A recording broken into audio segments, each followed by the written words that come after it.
Session with Dr. Farid Holakouee.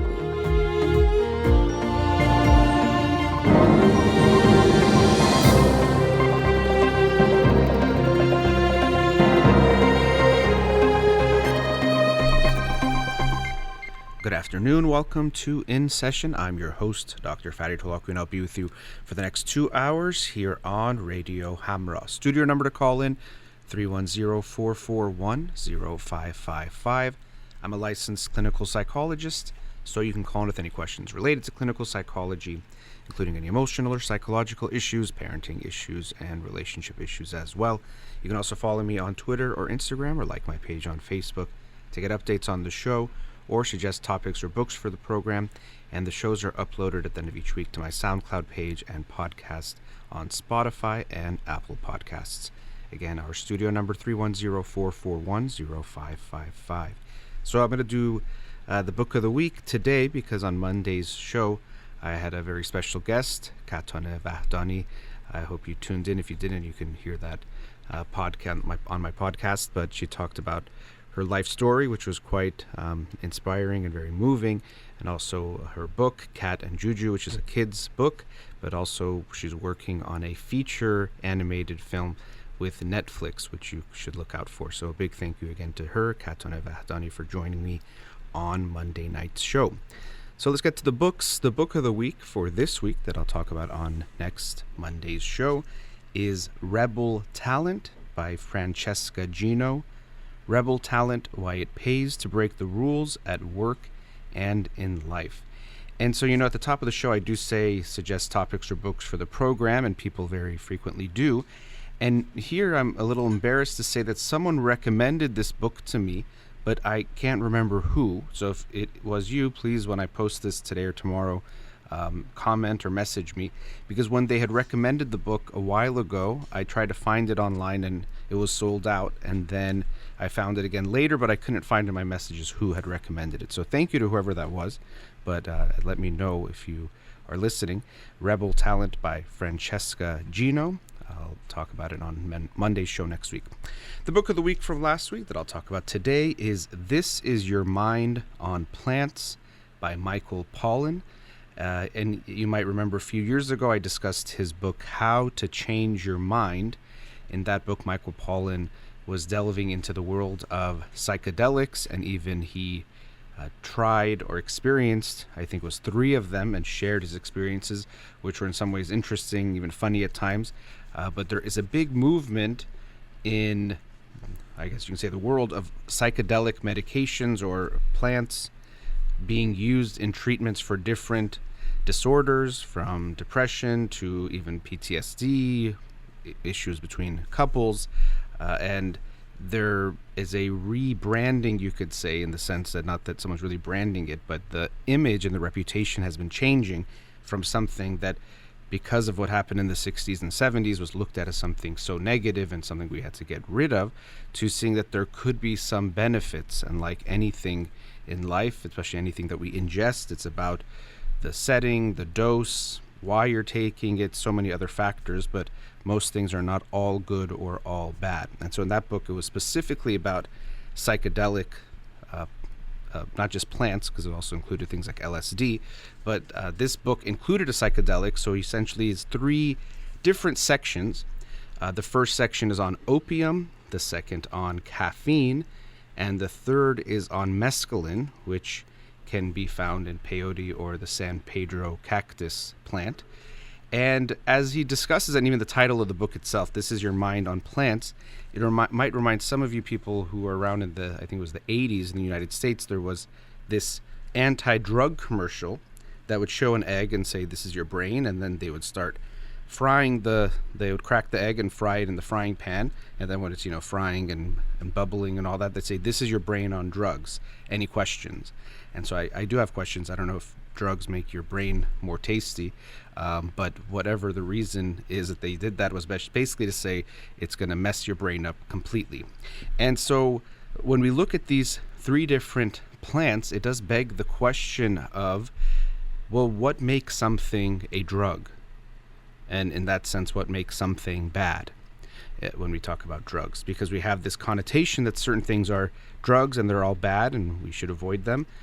But there's other things that might be similar that we don't think of as bad. So as he says, when we look at the three drugs or the three chemicals he's looking at essentially in this book, opium, it's illegal, especially if you're getting it from a poppy, but it can be very legal if you get it from your doctor, even in amounts that has caused many, many deaths and ruined many lives here in the United States. Caffeine and tea, or coffee and tea, which have caffeine, is very, very legal.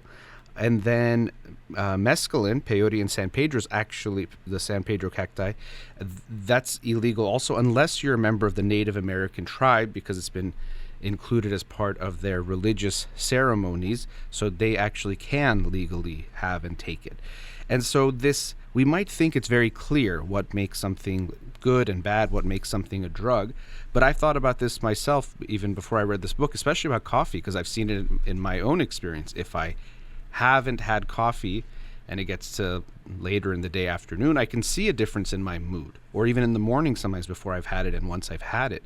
So if we use the definition or the descriptor, which is sometimes used to define a drug or describe a drug, it's something that changes your consciousness in some way or alters your mood, well, then certainly coffee, caffeine would fall into that definition. I would definitely see that it makes me more alert, it changes my mood, it makes me feel different than I did before I had it.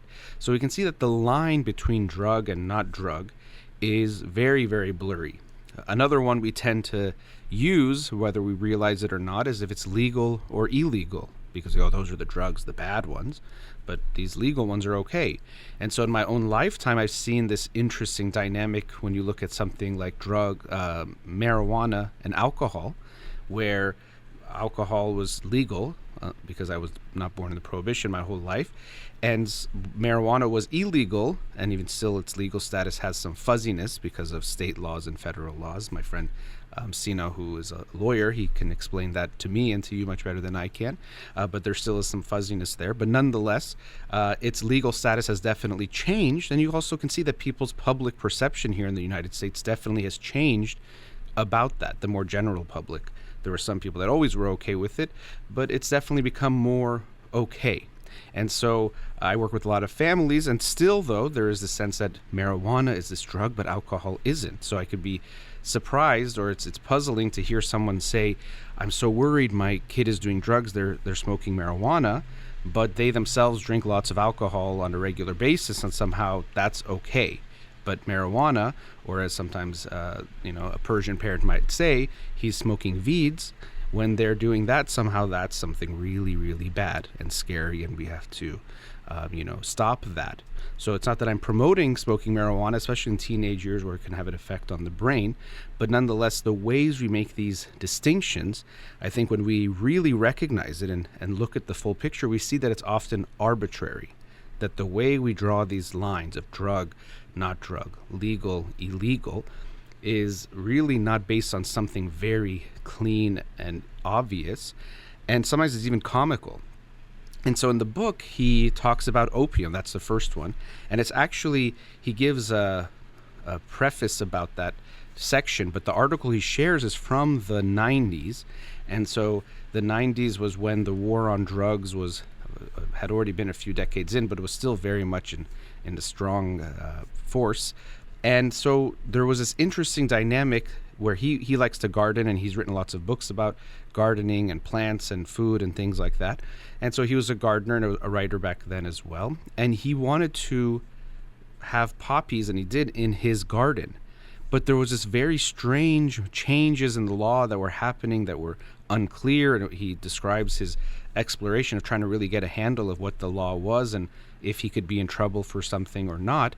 But it was something along the lines that you could grow the poppy flower that could make opium from it for some time, unless you knew that you can make opium from it. So it was a very strange type of a law or fuzziness in the understanding of if you were doing something but you didn't know, you were okay. But as soon as you somehow showed you knew, you can get in trouble. And so he himself was getting into some legal trouble, or at least potential trouble, and he had to even consult lawyers, which he talks about, that as he wrote this article, he was, of course, expressing he knew that you could make opium from these poppies. So he no longer could say, I didn't know. And it wasn't clear if he would be protected by the law because he's a journalist, because he's doing it for some other reason, or First Amendment rights. It wasn't quite clear whether or not he would actually be able to publish this and be okay and feel safe.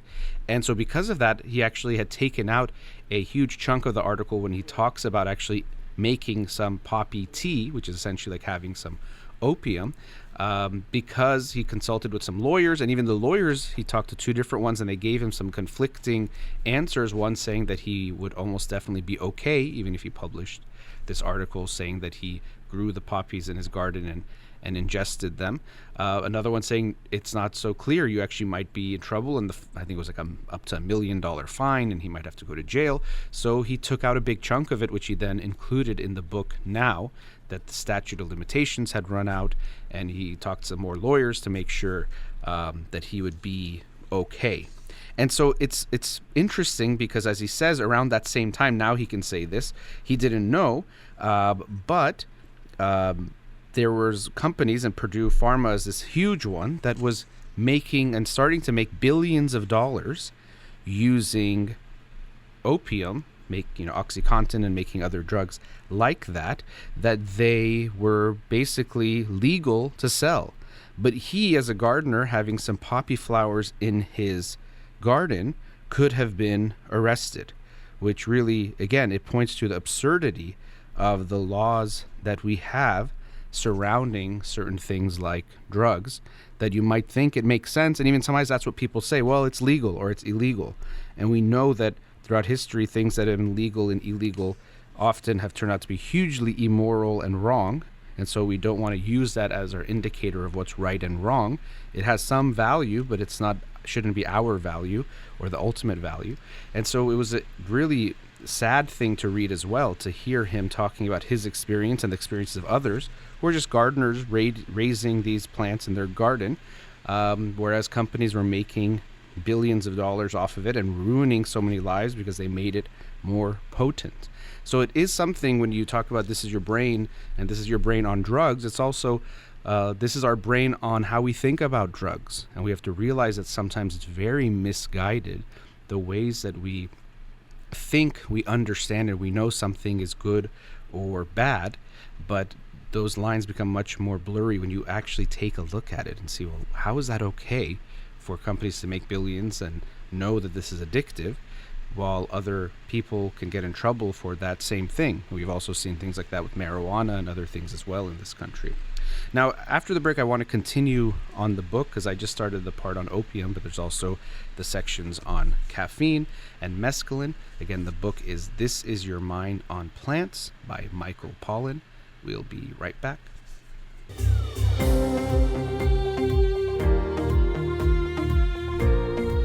Welcome back. Continuing the discussion on the book This Is Your Mind on Plants by Michael Pollan.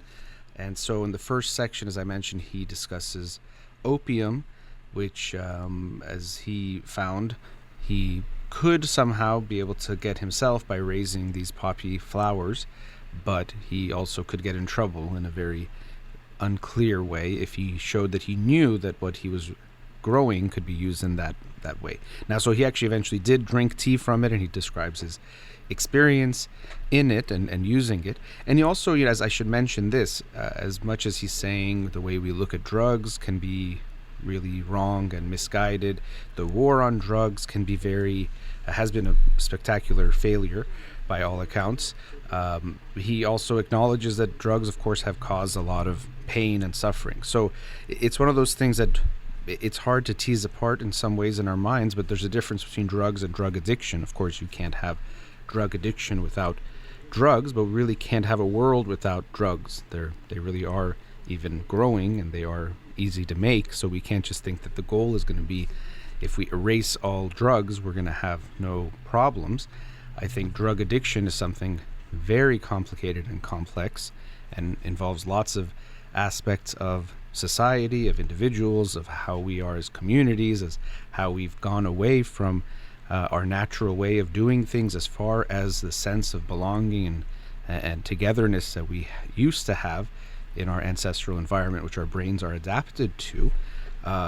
But solving it is not going to just be getting rid of all the drugs. We have to look at what we can do to make those things better. And unfortunately, sometimes the war on drugs was thinking that we can somehow eliminate all the drugs or eliminate the users, and somehow punishing them. And we have so many people in jail in the United States who really had an illness. We have lots of people in jail in the United States who have mental illness, but also were dealing with addiction. And it wasn't that they were trying to harm society in some way. Really, they were suffering and needed help. And also society itself was sick and not okay. So yes, drugs are not something that we should just take lightly and that it's always good and there isn't something bad about it. But we have to be aware of what really is going on, and also criminalizing it creates lots more problems than it tends to solve. And so I would have to think more. I've thought about this topic of decriminalizing all drugs. I do think there is value in that. I think that could be the best solution. Doesn't mean making it readily available to everyone all the time, and there's things we'd have to restrict, especially when it comes to children, vulnerable people, things like that. But it does appear to me that we don't eliminate the problem by making this type of a war on drugs mentality. And the criminalization of it, first of all, gets people in trouble. It also creates things like black markets, and people have to go through really horrible means to keep feeding their addictions, and it's hard to even get help. And all those types of factors, I think, lead to more suffering than good. So it's not that I'm pro drugs. I'm someone who actually doesn't consume any, but I don't think that criminalizing them is helpful. And I think movements towards decriminalizing and understanding how to do that in a wise type of a way that's good for society might make more sense down the line. Nonetheless, coming back to the book, so that was about an illegal drug. Again, illegal if you try to obtain it in many ways, like heroin, or the poppies can be that way as well, but very legal if your doctor prescribes you Oxycontin, and you can take that as much as you want, and it's completely legal, and people will make lots of money off of it. The second section is about caffeine, and so it's interesting because in the opium and mescaline sections, he took the drug, so it's experiential in that way. In the caffeine chapter, because he was already a caffeine addict, having it at least in the morning, and then a lot of times in the afternoon, maybe a tea, so a coffee in the morning, tea, but at least some type of caffeine every day. What he actually did was he went 3 months without coffee. And I had an experience like that, I think it was maybe 3-4 years ago. Amir here, who I do the shows with Monday, he was doing some type of a diet, and I won't get into the diet itself, but it also involved not having caffeine for those 2 weeks. And so I said I would try it, and when I did that, it was pretty tough. I'm someone who has at least 1, really 2 every day. There was sometimes I was having 3 coffees, which now I don't really do, but so stopping and having 0 was very hard. And we sometimes forget how dependent we are on something until it's taken away. I remember the first couple of days I felt like a zombie. I felt so tired and not like myself.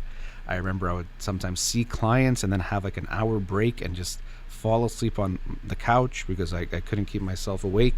So it was very challenging, but he describes that even in those 3 months that he did it, he still felt like something was missing. I, after that, didn't drink coffee for almost a year, which is quite remarkable for me now because I still have it every day. So I did soon go back to that after that. But I didn't feel like there was a lack of sharpness that I had. At least that's how I remember it. And again, it was for several months, I think about a year. So nonetheless, he describes that experience of he himself really trying to see, okay, if I want to understand this molecule and how it affects me, maybe it'll make sense for me to not actually have it, to see how I'm affected by it. And then he describes how he went back to using again after 3 months, and I guess using is a good term. We use that with more illicit drugs, but again, that line is blurry. And when he went back, he describes that experience of how sharp he felt, but then also he felt a little bit almost wired in a way, like it was too much. He was overwhelmed. And then he also recognized he quickly went back to addiction mode and the addiction mindset kicked in where he was trying to get another cup even though he said he'd have just one, and anyway, so he explains that. He also interestingly goes through the history of caffeine and how coffee and tea, of course, weren't always part of our lives and started and were grown only in some parts of the world, but soon now have spread to be grown in so many places, and really is the most common type of plant, especially psychoactive plant that exists in the world, are coffee and tea. I don't know which one there's more of, but he shares the history, even things like the coffee break. So some companies, and I forgot the first company, I think it was a neckwear company that made it official, but they saw that their workers would work much faster if they had coffee than if they didn't.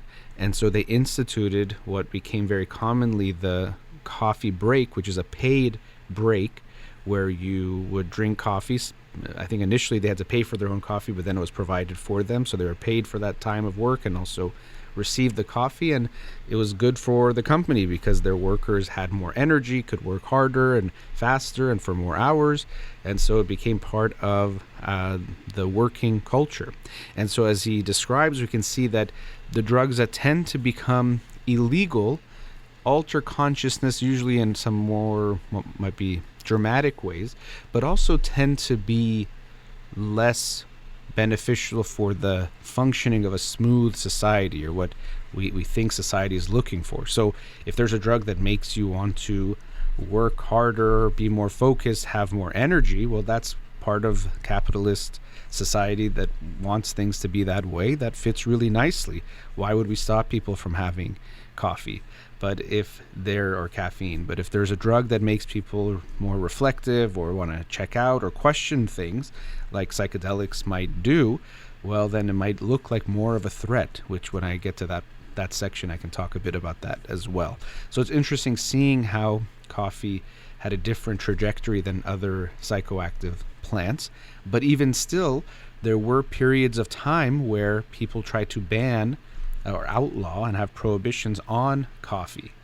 Coffee houses, I believe it was especially in England, started becoming these places where men would gather and talk about all sorts of ideas, philosophies, and at times governments and monarchs felt threatened that people would stir up revolutions there, that sedition, people would come up with ideas to challenge and question the people in power. So they tried to at times suppress them, get rid of them, but never were successful to get rid of caffeine. So that was kind of interesting to see that the coffee house, which seems like this really pleasant thing, it didn't always have that type of a vision, or at least for some people it even was seen as a threat to those who were in power. It might empower the people, bring them together, so they tried to get rid of them. So that was an interesting section to learn about how coffee spread throughout the world and how it was sometimes even smuggled out, I think from somewhere, I think it was Mocha, but nonetheless that it had to spread into Europe and eventually the rest of the world. And now, it's the most common psychoactive plant that we have.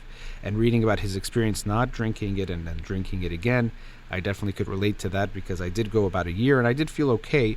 But once I did, it was slowly, I was like, okay, just as a treat, I would have it. And then it became more often, and then slowly it's gone back to a everyday thing. And one thing about coffee that's important to keep in mind is, now I've had situations where I drank coffee and I couldn't fall asleep, which is horrible. But even if you do fall asleep, what seems to be very clear is that the quality of your sleep and how deep your sleep is will be affected. Especially if you've had coffee even in the last 12 hours or so. I think the quarter life, so basically means a quarter of the amount of caffeine is still in your body about 12 hours after you have it. So if you have a coffee at noon, at midnight, still about 25% of that is going to be in your body. And so that is going to affect your sleep in a negative way. And so many sleep researchers that he even interviewed won't drink caffeine at all, or won't have any caffeine at all because of that, because they've seen the dramatic negative effects it can have on our sleep. So I'm sure a lot of people hearing that might be feeling what I'm feeling, which is like, well, maybe it's still worth it, or maybe it's not affecting me. Or as I said, people say, oh, I fall asleep even right after I have a cup of coffee. But that doesn't mean it's not affecting the quality of your sleep. Even if the quantity is there, you fall asleep okay. So that was that second section, which was on caffeine, and the third section was on mescaline, which is found in the plants peyote and the San Pedro cacti. And so this is a more psychedelic, and in the book How to Change Your Mind, he didn't take mescaline, but he took other psychedelics. So he describes his experience and how actually challenging it was to obtain the drug. And as I mentioned in the previous segment, psychedelics are having a type of a revival in recent years, recent decade plus. In the 60s or 70s, it became a big revolution, and Timothy Leary was one of the leaders of the psychedelic movement. And actually in that book, How to Change Your Mind, he outlines that history, Michael Pollan, very well and in detail. But it was seen as a threat, and even so much so that Richard Nixon at one point called Timothy Leary the most dangerous man in America, because the fear was that people would take the psychedelics and it would make them question and challenge lots of things, including things like fighting a war or wanting to die for your country. And because of that, people were concerned. So there was a kind of I think it was a book he had, Timothy Leary, but also this phrase, turn on, tune in, drop out, about taking psychedelics, which basically was very much seen as counterculture, counter doing what society wants you to do. And so as a result, psychedelics were seen as this really horrible thing, made very illegal and outlawed, even though they're far less addictive, especially to something like caffeine, but even to other drugs that are legal and are okay. But because of this threat that was seen, psychedelics, and I remember my own image of psychedelics was as these horrible things that are just going to ruin your mind and just make you go crazy. And of course, things can happen if you take things, especially if you take things that are chemically manufactured in laboratories. Sometimes they might put things that are not good, not healthy for you. But what we're seeing with psychedelics is that they are not this dangerous thing. So public perception is, of course, often created by those in power and those who might have an agenda, and it's hard to shake that. Still, I have this feeling about psychedelics. It's been changing as I'm reading more about them, seeing research about them, understanding it better, but it's still tainted by those years that I was hearing things very different, that it is something so dangerous and scary. And so he does talk about his experience, and especially with mescaline here in the United States, it is illegal. But if you're a member of a Native American tribe, you can have it because it's part of your First Amendment religious rights, that you can have it for the ceremonies that they have. And he talks about his experience of trying to observe one of these ceremonies and take part in one of these ceremonies, but that it was challenging because, as is understandable, many Native Americans can feel threatened or feel not a discomfort of allowing someone into their rituals or their ceremonies because of what they've experienced in the United States. But eventually he was able to find his way into one, and he describes drinking this tea, which was made from the plant that had mescaline in it, and his psychedelic, or his trip, as they call it, experience, he describes that as well. And so that was interesting to see what he went through and how it actually compared to what I read in his experiences of other psychedelics.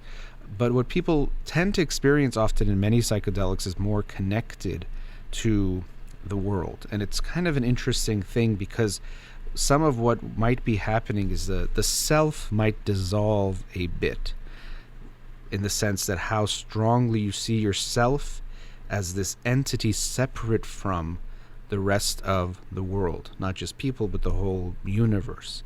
And it could be he talks about sometimes it was almost overwhelming having so much of an experience, almost like he was seeing everything too much. But people often have a very beautiful experience of feeling more at one with the world.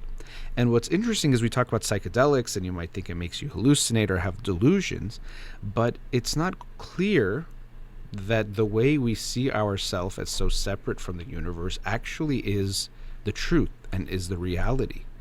There are many writers, psychologists who will talk about how the sense of self that we have, might be a type of illusion that has been created. Now we know that natural selection doesn't think, but that it makes sense that something like this could be selected for, because it makes us even more likely to want to preserve ourselves and to pass on our genes in such a strong way, because me is so important. I am so important that, and I'm so separate from everyone else, that I have to fight so much to make sure I'm okay and to make sure I pass on my genes, because that would make sense from an evolutionary perspective. But is that really the reality, that I'm so separate? So the sense of self might not necessarily be so much reality. And so when we think we're hallucinating, it doesn't necessarily mean, or when we have these experiences of feeling so at one with the universe, it doesn't necessarily mean that that's wrong and what we tend to believe is right, because we know that our sense of perception, it's not that it's supposed to make us see the world in reality. It's supposed to make it so that we survive, which means that sometimes we don't see the reality because it might be beneficial for us. So it just might be that when we're taking a psychedelic, it's not what we're used to or what is the shared reality that most people have most of the time. But it doesn't even mean that it's a disreality or not reality in some way. So I think that's kind of interesting as well. So psychedelics is a line of research, or I should say a line of research is being done, and seeing how psychedelics might be very useful in many things. Already it's being used in things like end of life and making people's transition much more comfortable, and even reducing their death anxiety, sometimes even to zero. But there's many benefits that can be there. And so it's not that, like anything in this book or anything in general, that they're all good, but they're definitely not all bad either. And I think it's important to view everything with the understanding that if it's in the right dose, and as we talk about in psychedelic experiences, the right set and setting, it actually might be beneficial. And we have to be aware of the preconceived ideas we have about things that come from what we've heard over years about what's good and bad, legal and illegal, and what makes it right and wrong. And because of that, we already have our judgments. Try to put those judgments aside and look at the evidence the best way that we can. And so in this book, This Is Your Mind on Plants, I thought Michael Pollan was able to do just that in making us think a bit about these different chemicals, opium, caffeine, mescaline, but in general, what we consider drugs, what we consider safe, what makes something legal, illegal, good, bad, and seeing that usually it's a lot more gray than black and white. Let's go to another commercial break. Studio number 310-441-0555. We'll be right back.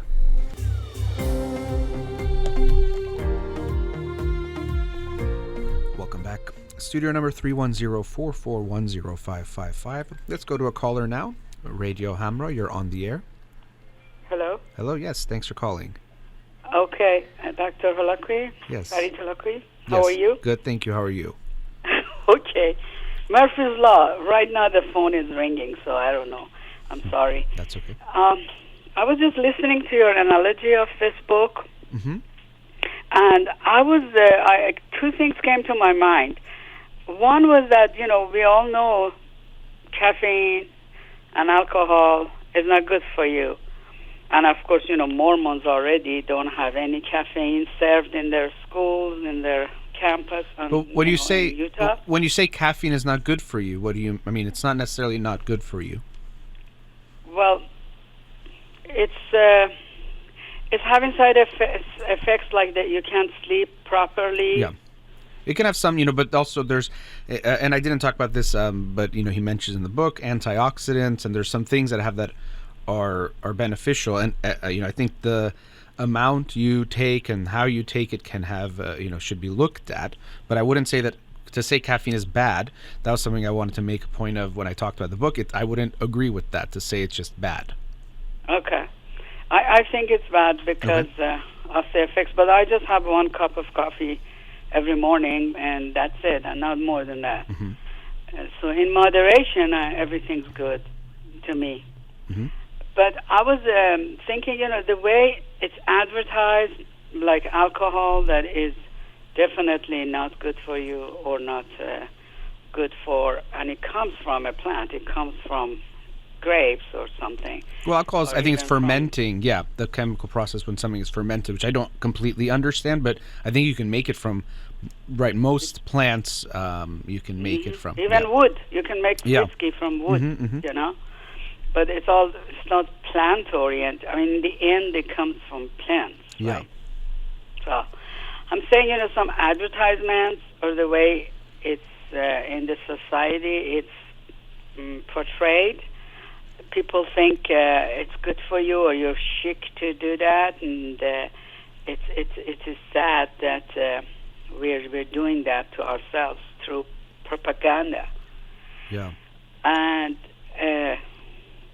yeah, I mean, I completely agree with you about alcohol. I think, I know some things with red wine, it can have some things that are, I forgot what's called, resveratrol or something. But nonetheless, it's something that, as I was mentioning about comparing it to marijuana, it's so accepted as okay and have it, it's not a problem. But to me, it's actually very harmful. And yeah, in moderation, I could see that someone says we all do harmful things, but it is much more, as you're saying, accepted and advertised as something cool or fancy or nice, but it can be very harmful. And the image can be made that it's something good when it is quite harmful. Guess what? I had another great point, but I don't remember. Okay. When you were talking, I had this, when I was, listening to part of it, it came to me that, the Indians. Okay. Why? I mean, don't you think it's a lot of discrimination against the rest of us? I mean, not that it is good or bad. It's just discrimination that they can use it because it's in their ceremony, as opposed to the rest of us, because we are not Indians or we don't have that religion. It's forbidden for us. It's like, double standard. To a degree, I can see what you're saying. Just having a distinction where if you're a member of a certain ethnicity or race, you can take this or can't take something, does have that sense of discrimination. Now, it's because it's part of their religious ceremony that it's looked at that way. Also, the plant itself, or the plants that give us mescaline, are not very plentiful, and the ways they're grown make it so that if everyone used it, there might not be enough of them. So it's a complicated issue. I also think part of where it comes from is that the treatment of Native Americans has been so horrible in the United States beyond belief when you look at what happens. And I think I don't know a lot of the history. I hear parts of it, but I know there's so much more. And when we look at American history and how it's taught, it really undermines or sweeps under the rug the atrocities that have been committed towards the Native Americans. I think in some ways there's a sense of trying to, it doesn't make up for it, but there's small ways of trying to do that. So, even citizenship-wise, Native Americans have like sometimes a extra type of status, not just American citizens, but they also have this, I don't know exactly remember the terminology or the phrasing of it, but because of their reservations, they have some citizenship there as well, or some kind of nationhood. So I think there could be some of that, but I think, because it's part of a religious ceremony, it's considered something that they can take as in that kind of a way.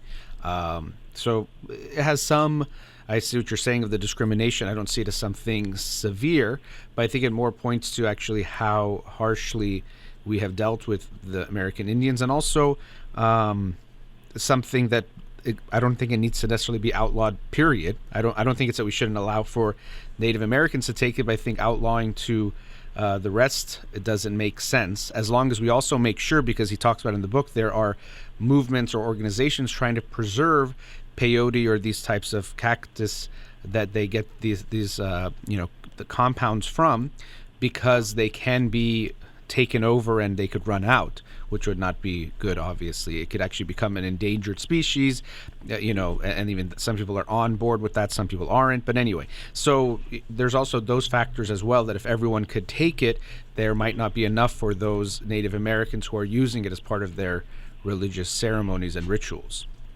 I mean, I'm all for using all of these things for medical medicine type of usage, Mm-hmm.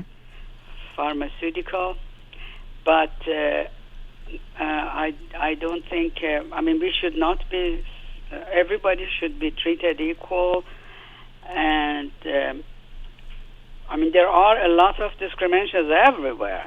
Mm-hmm. Some groups are being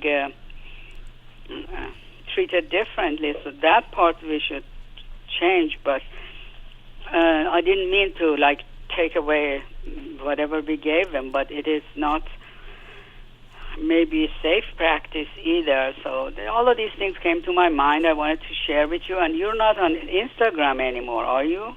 I am on Instagram. I'm not doing the Instagram lives, if that's what you mean. Live, yeah.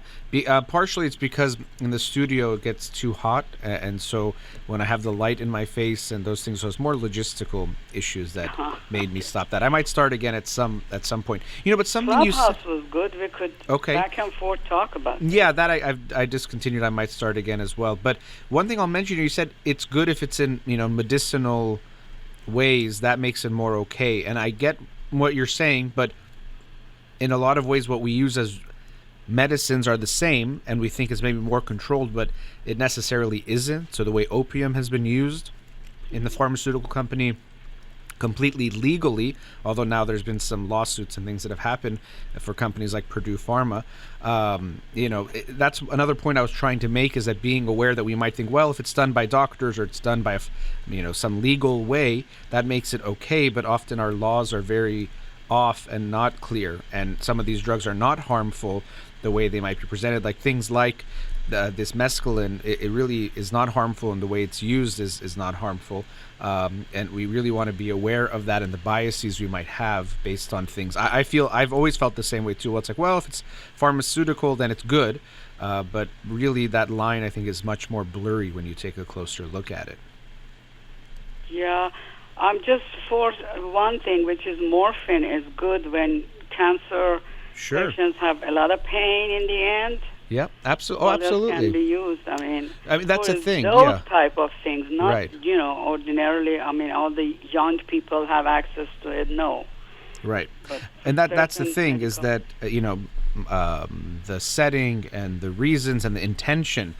That's why we don't want to just look at these things as all good or bad, black and white, always good, always bad. You're right. People that are at the end of life when they really can't do anything else, and if we can make their experience more comfortable, to me it totally makes sense, and it would be really inhumane to, let's say, we're going to take away, opium is all bad or morphine is all bad, so we have to get rid of it. I think that would be really harmful, while at the same time it can, in another person's hands, as you were saying, a younger person, let's say, or someone who then gets addicted, it could take away their life. And so these things are always going to be very complex. It's nice to look for a black and white, to say it's all good, all bad, eliminate it completely, give it to everyone all the time, but usually most things are not going to be that easy, and that's why we have to continue the discussion, continue our understanding to see how to make it where we get the benefits, reduce the harms, and make it fair to everyone.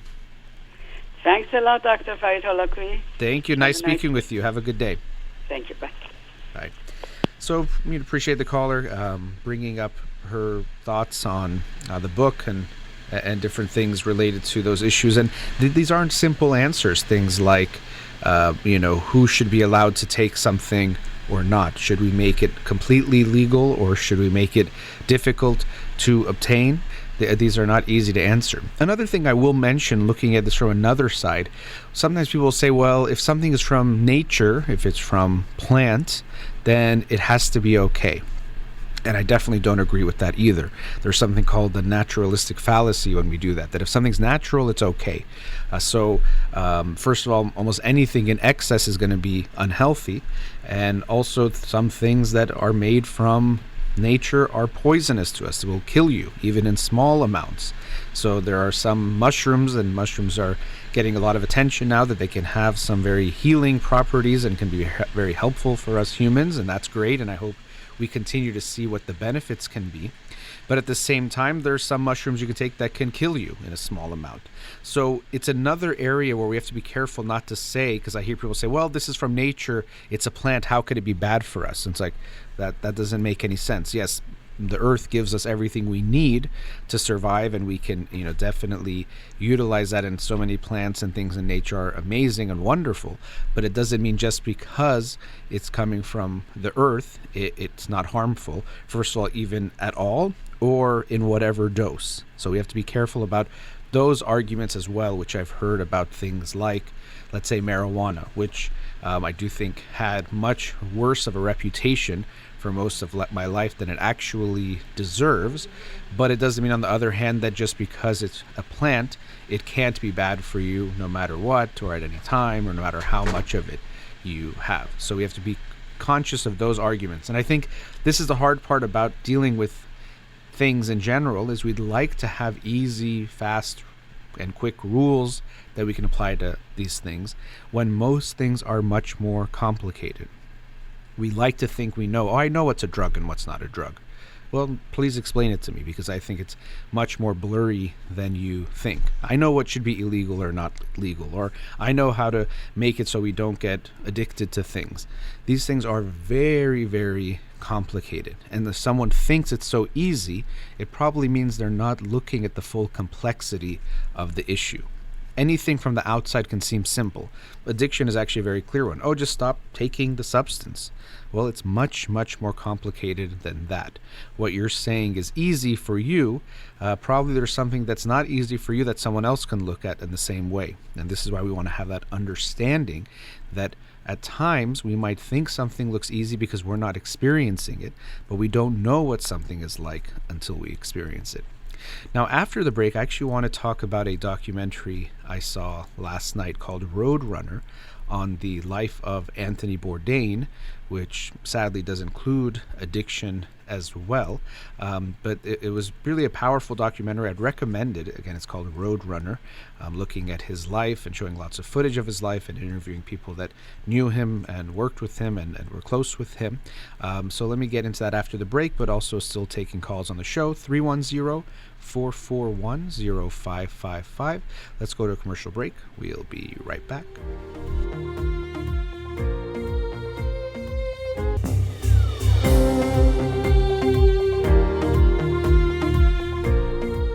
Back. So as I mentioned before the break, last night I saw the documentary called Roadrunner, which was about the life of Anthony Bourdain. I'm sure many of you are familiar with Anthony Bourdain. He wrote a book called Kitchen Confidential. He was a chef, but also got very well known for his show, I think it was called Parts Unknown, which was on CNN, where he essentially would travel the world and try different foods, but also meet the people in those areas. And so it was obviously about food in some ways at the core, but also covered political issues, human issues, and just giving us a glimpse into the lives of people that we maybe would never get to see or meet in lands that we maybe never even went to. And I know that many people admired him, liked him, loved him, and also envied him because they thought, what a great life to get to travel the world and try delicious foods and make lots of money doing it as well. And so the documentary talks about or shows his life before he got well known, when he was a chef, and slowly looking at that journey and different aspects of his life. Now, I encourage you to see it. I thought it was entertaining, but also insightful, also heartbreaking, because as I'm sure most of you also know, he eventually took his own life, and that's how he died. So we know that as we're watching the whole thing, you know that that's how he dies, and that was in 2018. But we also see what he was going through, or what he went through mentally, emotionally, psychologically, and I think that was quite interesting as well. I can't say what he really was going through. And that's actually one of the points I want to make, because I remember one of the things that many people were saying is that they were shocked, that of course they were heartbroken that he took his life, but that someone who seemed to have the life everyone wanted, traveling the world, having lots of money and fame, that he could be depressed or feel down enough to take his own life. That was something that puzzled many people. And for me, it's a reminder that we never know, first of all, what it's like to be in a certain experience that we haven't had, but also we never know what someone is feeling or what they are going through. Because we see people in our lives, we see people on TV and movies, we see people now on social media, and we think we know. We look at a couple like, oh, look how happy they are. I wish that was me. Look at that smiling picture they have in front of the Eiffel Tower. They must be so happy. And the picture looks nice, but it doesn't mean the experience is nice or that what they are experiencing is nice. And we have to remember that as much as we think we know, we'd like to think we know what I would feel if I was in that position, and also what that person is feeling, we don't. And even if they're smiling, it doesn't necessarily mean they are happy. And so this also brings up this notion that we tend to think we have to look happy, or we feel a pressure to look like we are doing okay because that's what people want. We want to be seen that way. That's what's going to make people like us and love us and get us attention. And so often we try to pretend like we are okay even if we're not. I remember seeing this image with Robin Williams on it. Now, I'm not sure if it was his quote. Online people post all sorts of things, or they put an image, or they even attribute a quote to someone. But I'm trying to find that quote now.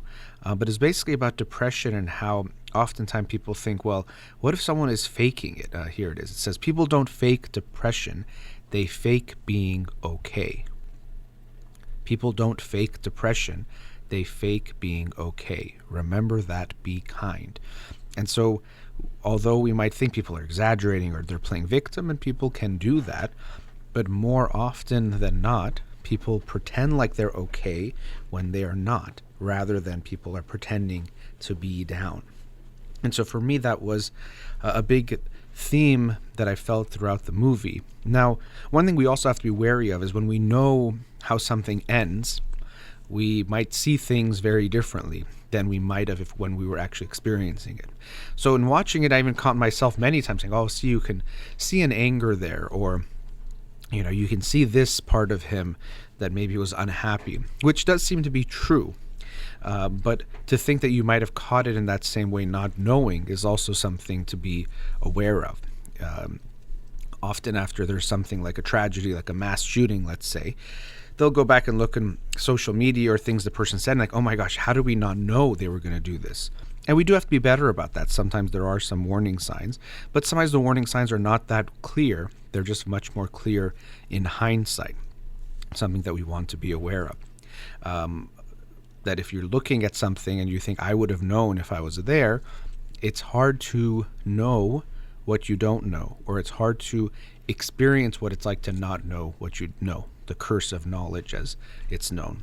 Once I know something, it's hard for me to look at Anthony Bourdain's life, for example, without this looming knowledge that he took his own life. So I might even see him happy, or I might see him too. I'm like, oh, he's smiling there, but maybe he was depressed then. And he could have been, as I was just saying, we don't know what people are feeling, even if we think we do. But it might not be true, and it might be just that I'm seeing everything through this lens of knowing what happened afterwards. So yes, when we see someone, we might think, that's the life I want. But we don't know what it's like to live that life. And so when we look at our own lives, rather than trying to be someone else, we should try to live the life that will make us feel good. And so what does that mean? As I mentioned, he was very rich and famous by even later in his life, but we know this doesn't make people happy. This doesn't make people feel good in the long run. One of the things that does make us happy are our relationships and the quality of those relationships. And you see in his life there was a lot of ups and downs. He seemed to do everything at 100 miles an hour. Everything was very intense. When he would get interested in someone, he would be so into that, or when he would get interested in some thing, whether it was cooking or I forgot if it was jiu-jitsu, he did some kind of martial arts, he would be in it 100%. And so there was some extremes and black and whiteness in how he did things, which I'm sure in some ways led to his success because he was able to be so committed to something and so dedicated, but it also made it seem that there was an instability within him. There wasn't a sense of inner peace from what I was seeing from him. Again, knowing how his life went might color the way I saw him, but nonetheless, there did seem to be a lacking of that inner peace. Or even the way he looked at so many things, there was what felt to me like a dissociation and an avoidance of reality, seeing things like as if in a movie. Even his relationships, even himself as a father. As he became a father, he would say he was happiest when he would just be barbecuing in the backyard, kind of like a TV dad. And so I think there was something sweet about that, of just him being with his family, being with his daughter, and doing like a very stereotypical dad type of a thing.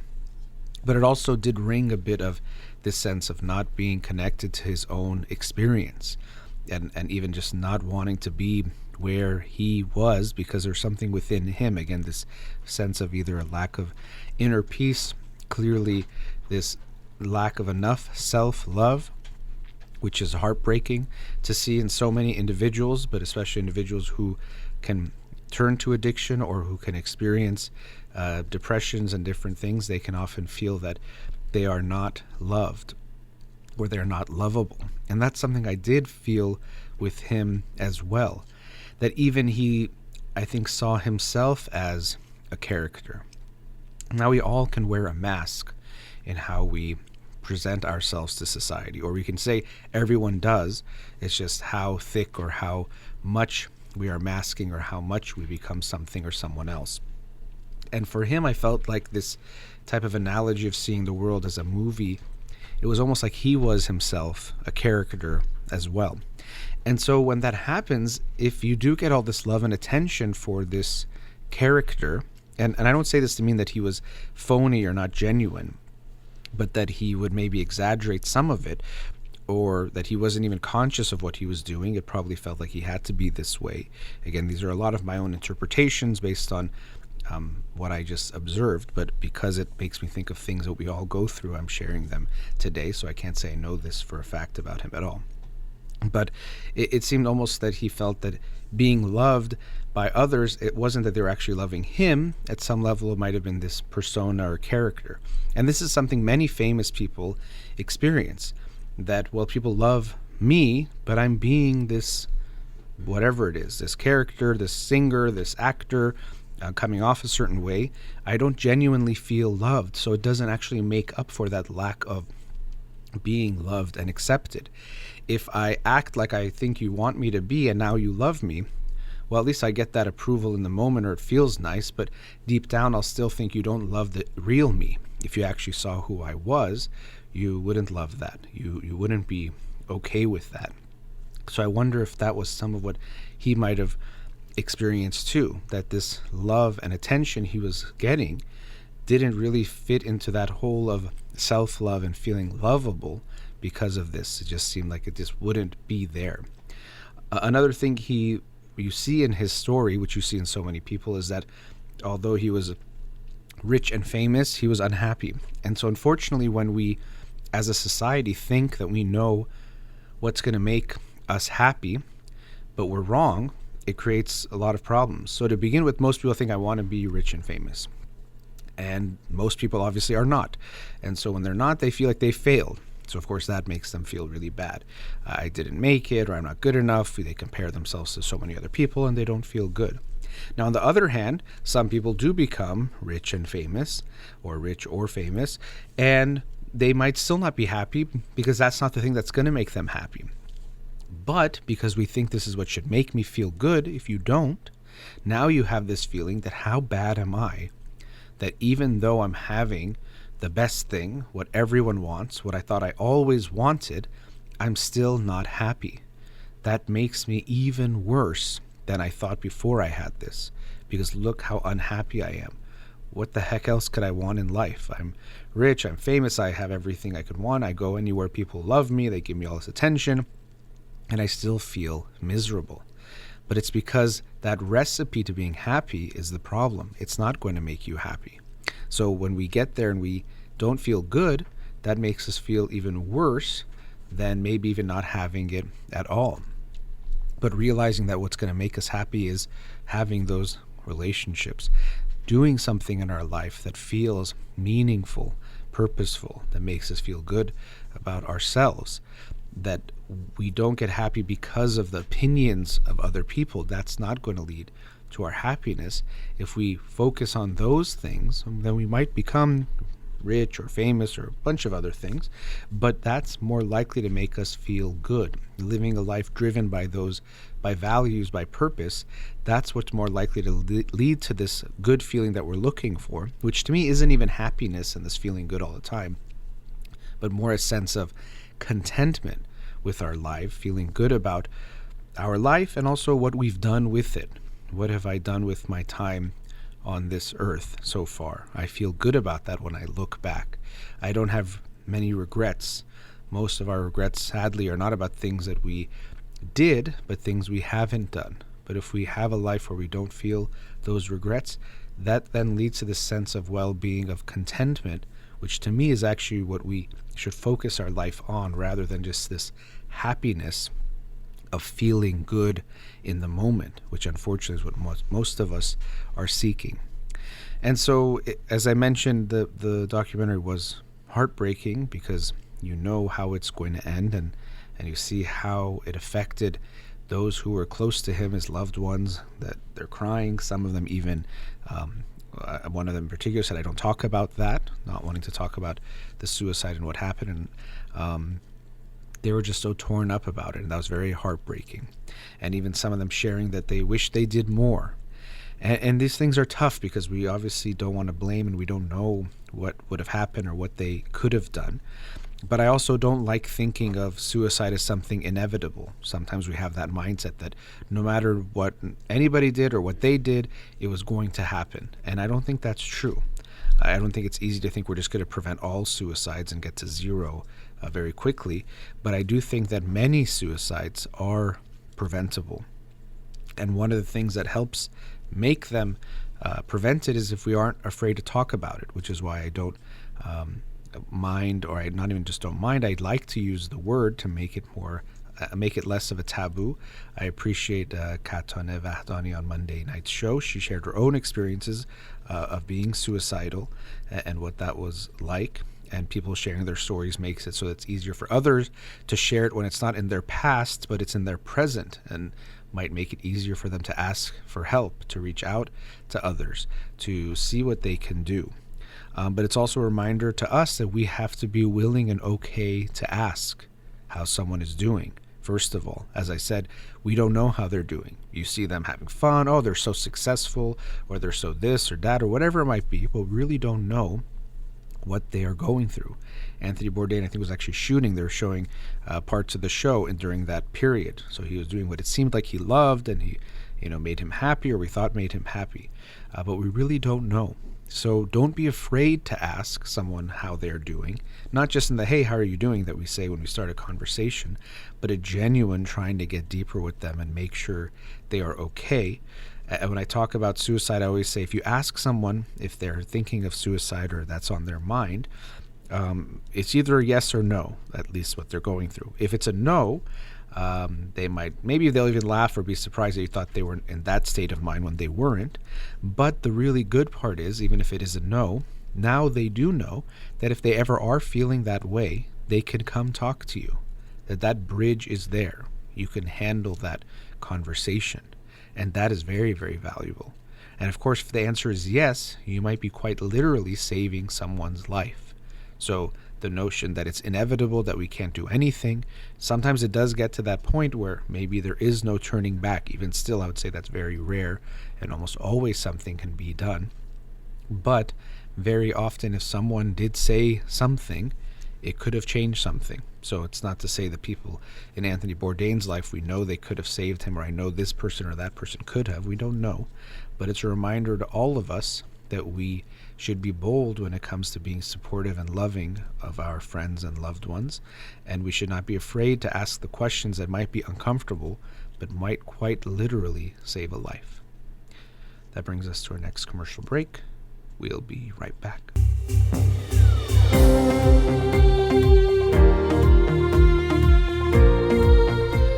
Welcome back.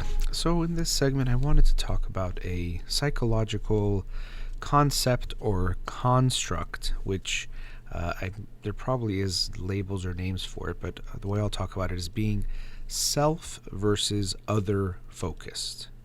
So, especially if in one interaction, but just overall, how much am I focused on myself, my experience, my feelings, my wants and needs, and how much am I focused on others' feelings, wants, and needs? And like many psychological concepts and constructs, it's on a spectrum. So we can say one end would be completely self-focused and the other end would be completely other-focused. As I'm saying, so I know I talked about the concept of self as being an illusion earlier on the show, or that it can be. So I'll try to keep that in mind, but still I think there's something about our experiences psychologically. And even actually this might be part of why it's a spectrum, is that it's not one thing to think about yourself and others. It could be just a different type of a dimension. But nonetheless, if we just try to look at this framework from self-focused to other-focused, it's a spectrum. So again, there's that part of it that's like other traits that we might talk about. But another thing is that there's not one healthy way of doing it. To begin with, it's not that you should be either self or other focused. More than likely, the healthier dimension is going to be somewhere in the middle, but also that it involves flexibility, because different situations, different relationships, different contexts will likely ask, or we could see that there will be different pros and cons to being more self and other focused. So although we might even look at this as a personality trait, because some people tend to be more self versus other focused and fall somewhere on that spectrum, no one is going to be just one all of the time. It's kind of like when we talk about communication styles and we say there's passive and then there's aggressive at the other end, and the more healthy is assertive. And you might say, what's your communication style? It doesn't mean you only operate in one of those three realms or dimensions. You probably do things in different ones. Also, assertive is the most healthy, but at times it might be better to be passive or aggressive depending on the situation. It might call for you to be differently. Similarly, this self versus other focused is something that it's not just this is the way you should be and this is how you always should be. It has to be looked at on a case-by-case and relationship-by-relationship basis. So what do these things look like? So if you're self-focused, that means when you go through your day, when you go through your interactions, when you're just living your life, you are much more connected, focused, and preoccupied with your own feelings, your own thoughts, your own wants and needs. So something is happening, like, oh, I want this. And you'll have little or no regard, depending on where you are on the spectrum, to how it might impact others. So that depends on what you're doing. Even as a member of society, we have an impact on others. So this is not just about relationships as in husband and wife or family members or close friends. Even how we are in society, we can have an impact on others. Let's say how loud you're listening to your music as you go by other people, being on your phone when you're around other people. If you're very self-focused, then you probably won't mind talking loudly on the phone next to people. If you're very, very other-focused, you might feel very self-conscious about that. And again, it doesn't mean you should never be on your phone in public, but there are degrees where you might recognize that you are more on one end of the spectrum or the other. So if you're very self-focused, then also in your relationships, you have an interaction and you're only focused on your own feelings. So again, I'm talking about in the extreme. You're not worried or thinking, how is what I'm saying going to be heard by the other person? How might they feel about what I'm doing, what I'm saying? Or even if they seem hurt, you might not care that much about what's going on with them because you want to make sure you're okay. Or there's something you are using, you're like, okay, I'm using it, but you're not aware of how it might affect other people.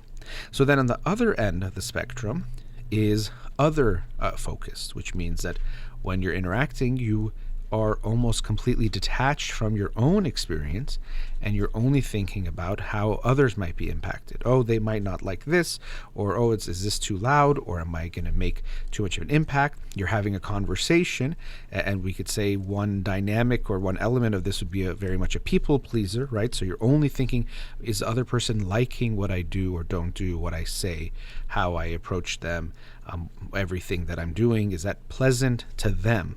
is what you're looking at. And unfortunately here, there's a complete detachment from your own wants and needs and experiences and what you're feeling. So do you like what's going on? Do you want things to be this way? You might actually be detached from it, or you might just try to suppress or put away those feelings to make sure the other person is okay. And so the way I sometimes use this analogy, so if you look at the self-focused, they have a hard time putting themselves in other people's shoes. So they're kind of just thinking about their own experience, but they're not thinking about, okay, well, yeah, maybe they don't like this, or that bothered them, because you're like, this is what I wanted. But if you're so other-focused and extreme, your problem might not be that you can't put yourselves in other people's shoes. Your problem is you can't put yourself in your own shoes. You have a hard time feeling and valuing what you're going through. You're too much in other people's shoes, and you're almost exclusively in other people's shoes. Oh, they probably didn't like that. Oh, maybe she didn't like this. He might not like it if I did that. Oh, I have to make sure they're okay. And you might neglect what you are going through, which is actually not healthy either. So usually the extremes are going to be unhealthy. Now, as I said, I'll just add a little bit of a caveat here about the relationships do matter, because if you have a 50-50 relationship, you want it to be somewhere in between, where you are self-focused, where you're aware of your wants and needs and express them. And actually assertiveness does come up here, where I'm going to express from my side in a even loving, respectful way, but I'm going to share my feelings, my wants, my needs, even my opinions if they might contradict yours.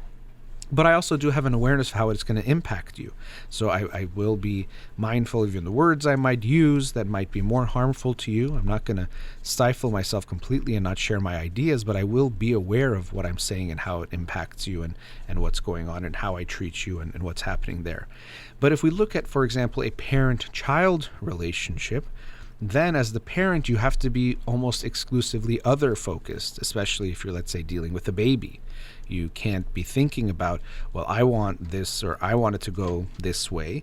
Yeah, you make sure you're okay. You're not going to, let's say, if you're sitting in a position and your arm is falling asleep and it's becoming so painful, it doesn't mean you don't care or pay attention at all.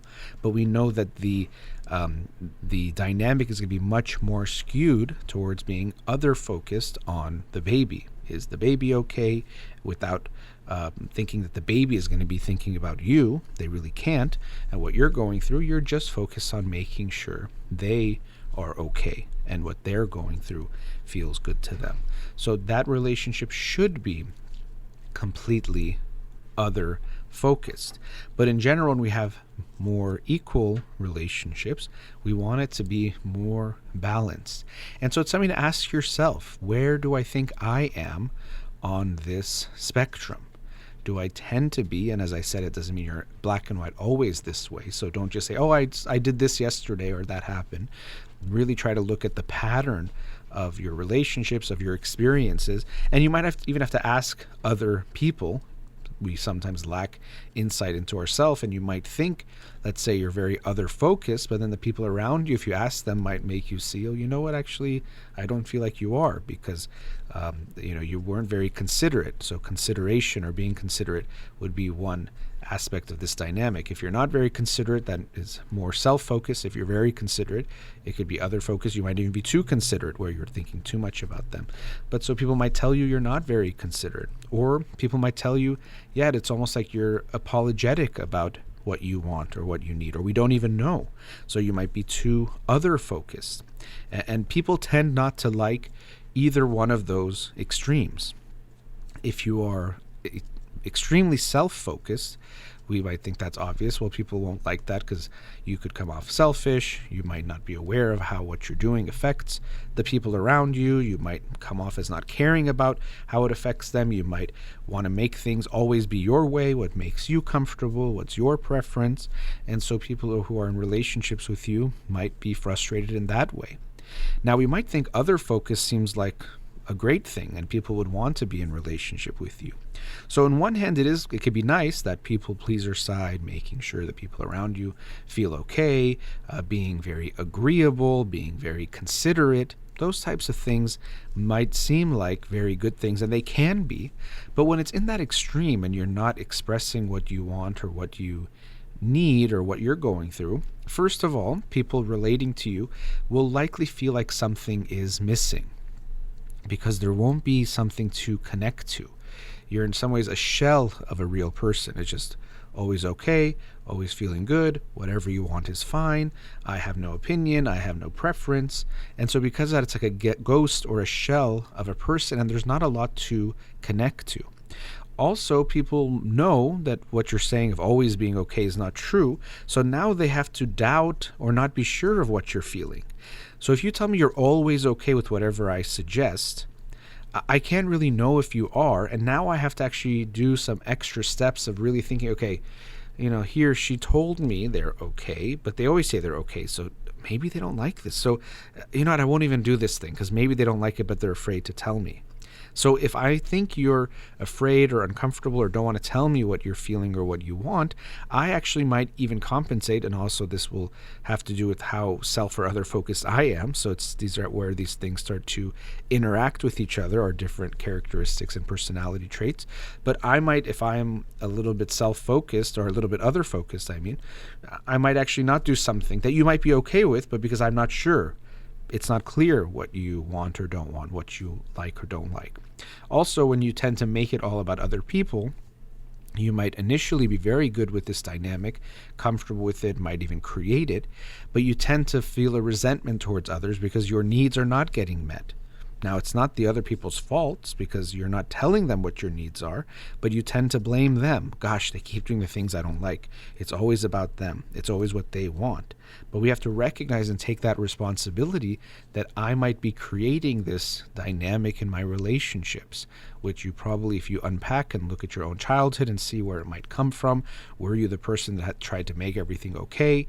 Were your parents more self-focused in a way that they weren't seeing your wants and needs and feelings? So you learn that to make things go smoothly, it's better for me not to have those things and to make it about the other person. And so also that anger you're having towards these new people might be the anger that you're holding on to towards your parents. But it's very important for us to recognize this in ourselves. Where am I comfortable and where do I tend to be when it comes to self or other focused in my relationships? And as is always the case, to change this does take effort and will be uncomfortable. Any type of change will be uncomfortable, especially something that can be deeply ingrained, like the way we approach our relationships and how much we focus on ourselves and others. Now, if you are very self-focused, you might not think anything is wrong, but let's say if you do come to the point where, many people are telling me this, and I want to work on this. So many people who are self-focused feel very okay with how they are. And if that's the case, what you likely will have to do is really work on being more considerate, meaning that you will probably need help from others, because what will happen is you're not even aware of the things you're not seeing. You probably won't even recognize that you're not checking in with others or making sure they are okay. So you might actually have to ask people, in the things that I did today or this or that, did you feel like I wasn't taking your feelings, your thoughts, your needs into consideration? You're going to need someone to, in a way, start to be your eyes a little bit more that will slowly allow you to change your perspective because you might not even be aware of it. Now, maybe you're very self-focused, but you are aware and you might just not care. And if you want to change that, well, then you have to just put more effort and energy in recognizing if I want my relationships to be better, I have to care about what other people want as well. If I want it to be more of an equal dynamic, then what I want should matter, but also what they want should matter too. And if you're someone who is very other focused, the challenge will be that when you become more self-focused, that self part will make you think selfish. That if I'm doing what I want, I'm asking for what I need, I'm making my thoughts known and trying to get it the way I want it to be, am I being very selfish? Because likely you learned somewhere, as I was saying, that having your own needs and wants is bad and makes you bad and makes things not work out. So people tend to be very uncomfortable if they are in that very people-pleasery, other-focused mindset to make it about themselves sometimes. And you have to be ready for that it's going to feel uncomfortable, it's going to feel like you're being selfish, but it might actually be that you're shifting things to a more healthy dynamic where rather than it being just about the other person, it gets to be about you too. And because of that, if you're able to achieve that and be more comfortable with having the flexibility of being both self and other focused, having both things in mind, being able to go to both places depending on the relationship and the context and the situation, you can feel much better individually and also have much better relationships as well. So as I said, something to think about. Myself, where do I stand? Maybe the people around you, and especially we can't wait for others to change. We can see if we can change ourselves to find more of a balance if you find that you're in either one of those extremes of being very self-focused or very other-focused. Let's go to our last commercial break. Studio number 310-441-0555. We'll be right back. Welcome back. So in the previous segment, I was talking about being self-focused on one end of the spectrum, other-focused on the other end. And at the end, I was talking about when you can be too self-focused, people actually will have a hard time being in a relationship with you, whether you're self or other on either extreme. And when you're very other-focused, you are likely to do something that I want to talk about in this last segment, which is avoid conflict. So you are so concerned about making sure the other person is okay that you are likely to avoid conflict, meaning that if they say something you don't like, you won't mention anything. You are likely to not say anything you think they don't like. If something's bothering you, you'll hold it in and hold on to it, all of which do not lead to healthier and happy relationships. When you avoid conflict, you are avoiding closeness. When you avoid conflict, you avoid closeness, meaning that the degree or the level of intimacy you can have with someone is going to be limited significantly if you avoid conflict. Now, what we're doing essentially when we avoid conflict is in the moment we're trying to, or we think we are choosing peace over closeness. We might not even think of the closeness that might be there, but what we're being driven by is a sense of, I want peace and calm in the moment. And so I'd rather have that than to risk it for any other reason. And that's what people are doing because conflict can feel very scary. So it could be important to do a type of conflict inventory or conflict audit. First, ask yourself, how comfortable do I think I am with conflict? When I look at myself, and how likely am I, for example, to tell someone that something they did bothered me? How likely am I to share feelings that I think other people, or opinions that I think other people don't like or won't like? And you might also, again, benefit from asking people around you. Now, they don't know the things you're holding on to if you haven't said them, for example, but they might give you an idea of how it feels. Yeah, it does seem like you don't want to tell me, or you do. Now, some people might like conflict. I think it's good to be embracing of conflict when it arises, but some people might, because of anger, want conflict. So they want to actually attack or create a fight or go at people. That's definitely not healthy either.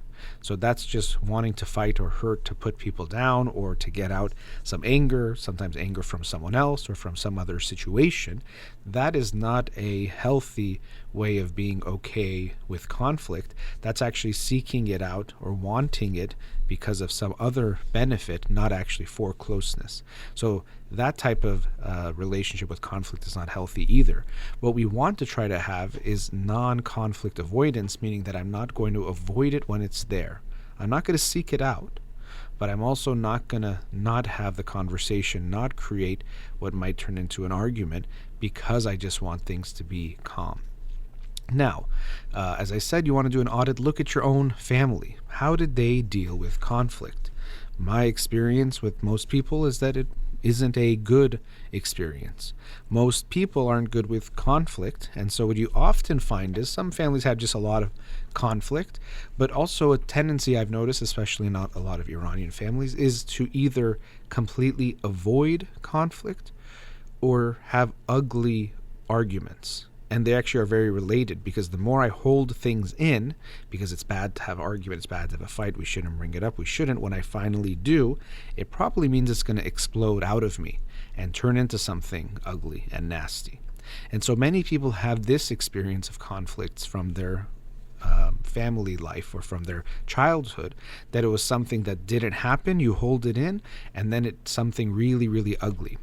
So for most people, conflict is a uncomfortable thing. It's not something good because we don't think of it as it's going to make us closer. We think of it as it's going to be this really scary, ugly thing. And even for many people, even if they're not aware of the threat that they might be feeling, it's that I lose the relationship. And so many people might think, oh no, I don't think the person's going away, or like my husband or wife will divorce me if we have one fight. But they might not be aware of that threat that might be underneath that feeling that they're not in touch with, that's driving them away from conflict because they're so afraid to lose the relationship. And so when we have that type of a calculation, is it worth sharing what I'm feeling right now, and might maybe possibly losing the relationship? We say, no, it's not worth it. Who cares? I can just ignore it. But we have to realize that any relationship that can handle one conversation is not a very good one or strong one, and one we should preserve. And also that it more than likely is not the case that your conversation won't be able to be tolerated by your partner in this relationship. And that also if we have this conversation, we can maybe get closer. So my hope for everyone, including myself, because actually I think at times I've gone through my own journey of dealing with conflict and avoiding it, and still probably avoid it more than I'd think is healthy, and it's something I try to work on. But what I hope for everyone, including myself, is that we wouldn't be afraid to embrace the conflicts when they might arise, because this is what can lead to the ultimate closeness. It can lead to the resolution of issues when they are there before they become bigger, and it can also preserve many relationships. It happens in, I'm sure, lots of cultures, but again, in our Persian culture, I'm sure every single one of you, if you are Iranian, maybe even if you're not, obviously, but you know of either yourself or someone close to you who has ended a relationship with a very close friend or family member because of one disagreement. We all have these stories 23 years ago, her and her brother, they had this fight over this money that came, and now they just don't talk. And so if we invite one of them, we don't invite the other. They don't talk or see each other, and that's it. And so unfortunately, what we've learned about conflict is that it is the end of relationships, that it is what leads to relationships disappearing. So we should just avoid the conflict rather than recognizing we have to look at conflict in a different way and see if we can actually resolve them. This is another reason when I talk to parents and they'll have a kid and they say, he got in a fight with this kid in his school, in his class, so we're switching his classes, or we're switching his school. Or she got in a fight with the teacher, so we're going to take her out of the school, or sue the school, or take him out of the school, or do something. And sometimes situations might require that. But very often what parents are teaching their kids is that when a conflict happens, when you don't like someone, you have to just get away from them or try to defeat them. Let's say sue them, put them down. But it's all about this adversarial mindset that conflict necessarily means me against you, winner, loser, end of relationship. And what I'd much rather parents do is that if your child had a fight with a kid in their school, or they had a disagreement or something happened, first of all, another thing that parents do with kids is the parents try to resolve it. So I've seen so many people, they say, oh yeah, my son got in a fight with his friend. I called the friend's mom and we worked it out. I'm like, how do you work out the fight between two other people? Oh no, we just told them to be friends and to make up, and now we're doing a play date next week. Well, that doesn't work. And first of all, it's not going to solve the problem, but also you're completely taking away an opportunity for your child to learn to resolve conflicts. Now, depending on their age and what's going on, they might need your support. Maybe even you might have to be there, but it would be better if you weren't, to let the two kids work it out on their own. But rather than recognizing this as an opportunity for growth, which often happens because we think the pain is bad, no matter what form it is, we take away the pain, we take away the growth, and our child is actually left worse off than they were if we let them face it themselves. So I would hope you say, you know what, my child and this kid had a fight. Doesn't mean that kid is a bad person. That's another place we go to. Oh, you got in a fight with my kid, or the teacher said something to my kid, they're bad. That's not true most of the time. It's going to be that they just had a disagreement or some kind of conflict. And also actually that your child might have done something. So that's another thing, that it's not that we want to blame our kid, but we don't want to make it seem like they couldn't have done something wrong in this interaction. Most interactions that go poorly, both individuals have contributed in some way to what has happened. So I'd hope you have more of a conversation and facing what happened, both in we're not just running away from it, but also we're not just going to blame it all on that other person. Let's try to understand what you did, what you think they felt. Of course, try to understand what you felt and what you didn't like about what happened, and encourage them to go into the conflict rather than run away from it. And so hopefully they preserve that friendship. Very often, many people have stories of, I had this really bad fight with this kid when we were, or my friend now when we were kids, but actually we got closer after we resolved that fight. So they might have that interaction, but they will also learn that conflict is not something you need to run away from. That conflict is not a huge crisis and something that you should avoid at all costs, and as soon as it happens, it means the relationship is over. It just is one part of relationships. Any meaningful close relationship needs to include conflict, not because we like fighting, but because when you interact with someone over and over again, there's going to be things that come up where you disagree, where you see something differently, where someone does something or doesn't do something that hurts the other person. That's the only possible outcome when you interact with someone long enough. If you are being open, if you hide what you feel, well then you might avoid conflicts, but as I've said a few times now, you're going to be avoiding closeness because you're going to be taking away from the things you share with your partner. You're going to take away from the opportunities to resolve issues, and you're going to take away from your partner knowing who you are. Because in things that bother us, we teach our partner about who they are. I'm actually those things offend me, or I take this very seriously, or I value this part of a relationship, or these types of interactions. So we take away so much when we try to eliminate conflict. So we need to take a close look at ourselves and say, how do I look at conflict? How often do I avoid it? As I always say, almost every relationship has many unhad conversations that are having a negative impact on that relationship. There's something that's bothering the person about something that keeps happening, or something that did happen before, but still they can't forget. And they might even be thinking about, should I tell my partner or shouldn't I?